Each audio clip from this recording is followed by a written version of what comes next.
कल हमने last topic पढ़ा था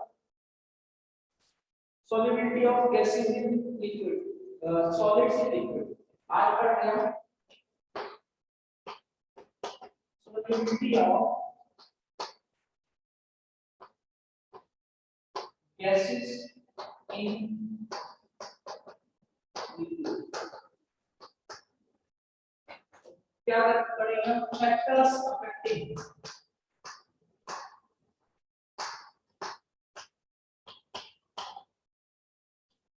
factors affecting solubility of gases in liquid. जो gases है वो जब लिक्विड में डिसॉल्व होते हैं तो कौन से फैक्टर्स हैं जो अफेक्ट करते हैं? सबसे पहला आता है nature of gas. Nature of gas, nature of gas का क्या है? कहते हैं जो गैसेस व्हिच आर हाईली या फिर इजीली लिक्विडेबल शो मोर सॉल्युबिलिटी।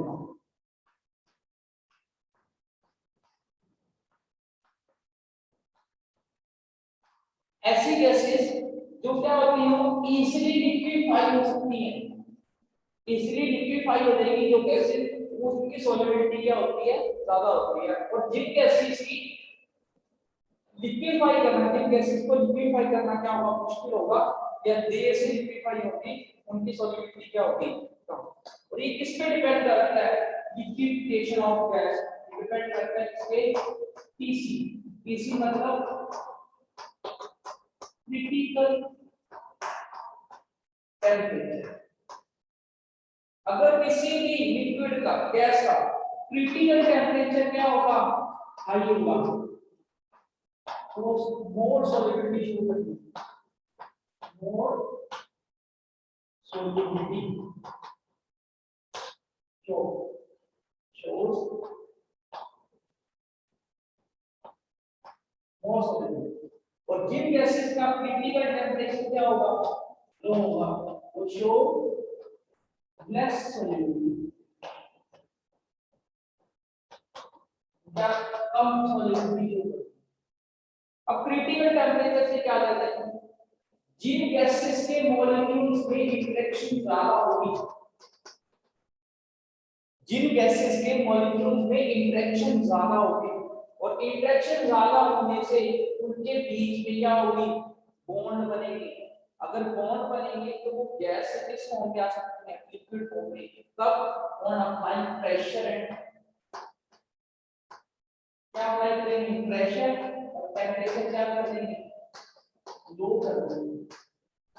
अगर किसी भी गैस के ऊपर प्रेशर अप्लाई करते हैं और टेम्परेचर लो कर दें और उनके मॉलिक्यूल्स में क्या होगा? इंटरेक्शन शो होगी। जितनी ज्यादा इंटरेक्शन शो होगी उतनी ज्यादा क्या होगी? लिक्विफाइड होगी। और जितनी ज्यादा लिक्विफाइड होगी गैसेस, उतनी ही सॉल्युबिलिटी क्या शो करेंगे?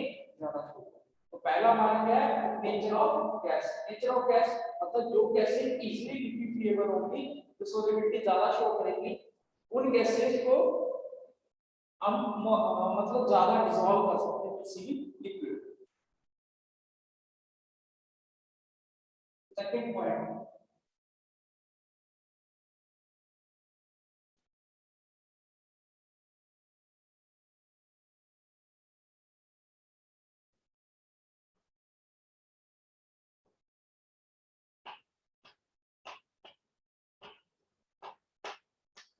प्रेशर।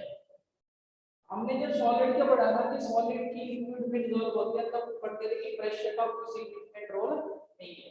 लेकिन जब हम गैसेस को लिक्विड में डिसॉल्व करेंगे तब क्या देखेंगे? प्रेशर का बहुत ही सिग्निफिकेंट रोल है। प्रेशर का सिग्निफिकेंट रोल क्या है? कि pressure directly proportional to solubility. जितना ज्यादा प्रेशर होगा उतनी ज्यादा क्या होगी? सॉल्युबिलिटी होगी। जितना ज्यादा प्रेशर उतनी ज्यादा सॉल्युबिलिटी।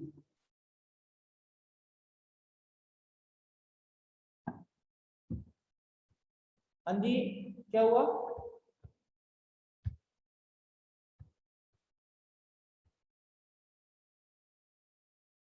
आवाज नहीं आ रही।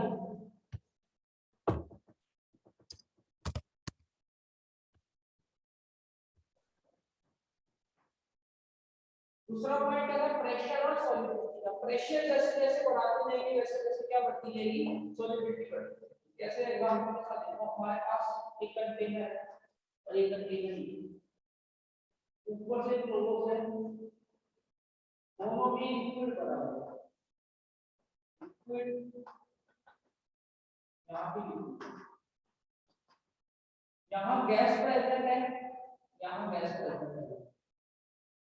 पहले दोनों में नॉर्मल टेम्परेचर था, सेम प्रेशर था, लेकिन जैसे ही प्रेशर थोड़ा था, तो प्रेशर क्या था, थोड़ा था, तो गैस के मॉलिक्यूल इस लिक्विड के सरफेस को कम मॉलिक्यूल टच करेगा। जब प्रेशर क्या था, कम था, तो गैस के मॉलिक्यूल इस लिक्विड के सरफेस को कम टच करेंगे। जितने कम टच करेंगे उतनी ही कम इंटरेक्शन होगी, उतनी ही कम सॉल्युबिलिटी होगी।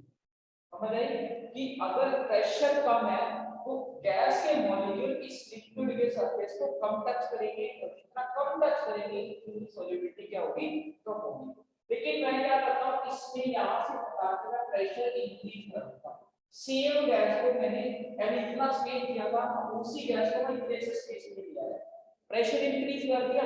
जैसे ही प्रेशर इंक्रीज किया तो गैस के मॉलिक्यूल सरफेस को ज्यादा टच करने शुरू कर दिया। जैसे ही मॉलिक्यूल्स इस सरफेस लिक्विड के सरफेस को ज्यादा टच करने शुरू कर देंगे, सॉल्युबिलिटी क्या हो जाएगी, ज्यादा, क्यों कि इंटरेक्शन ज्यादा होने लगी। तो जैसे जैसे प्रेशर बढ़ाते जाएंगे वैसे वैसे क्या बढ़ती होगी, सॉल्युबिलिटी बढ़ती। ठीक है, सेकंड पॉइंट हमारा था प्रेशर और सॉल्युबिलिटी। नेक्स्ट थर्ड पॉइंट आता है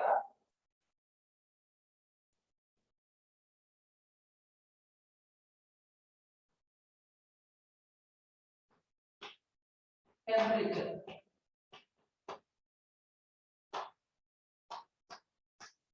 अब टेम्परेचर का क्या रोल है, देखो अगर मैं टेम्परेचर इंक्रीज करता हूं तो गैस मॉलिक्यूल हैं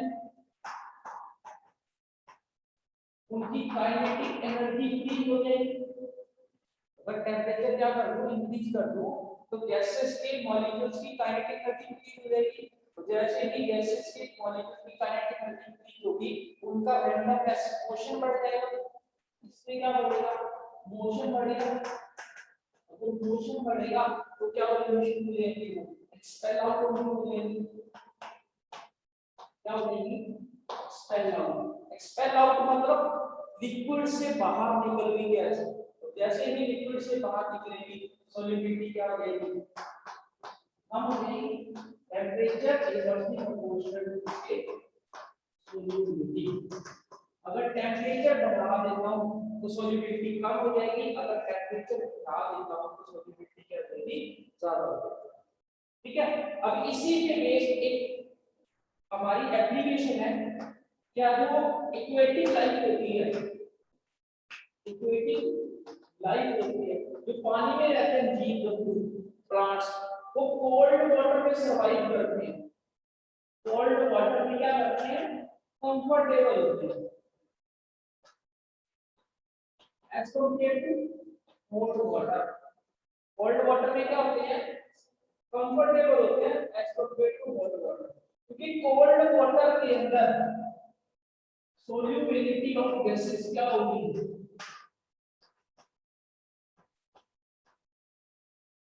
हाई होगी। और अगर solubility of gases हाई होगी तो उनको जिस गैस की जरूरत है वो इजीली मिल जाएगी। क्या मिल जाएगी, उनको इजीली मिल जाएगी।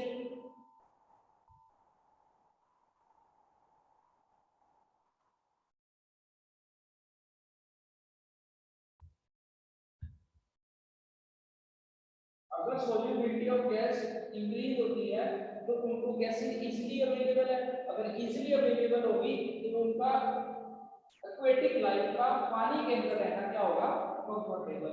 इसी वजह से अगर टेम्परेचर कम होता है तो गैसेस की सॉल्युबिलिटी क्या होती है, ज्यादा, और एक्वेटिक लाइफ हमारी किसमें रहती है, कोल्ड वाटर में रहती है, कोल्ड वाटर में नहीं रहती। ठीक है,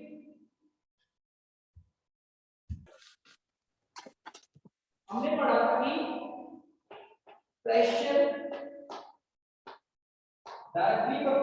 किसके,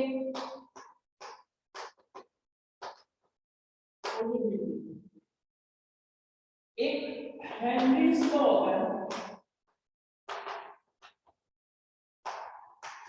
हेनरीज लॉ क्या कहता है कि the partial pressure of a gas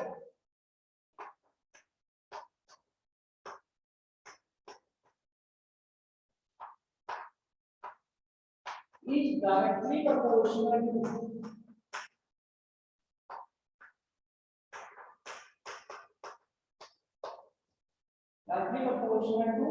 mole fraction. Directly proportional to mole fraction of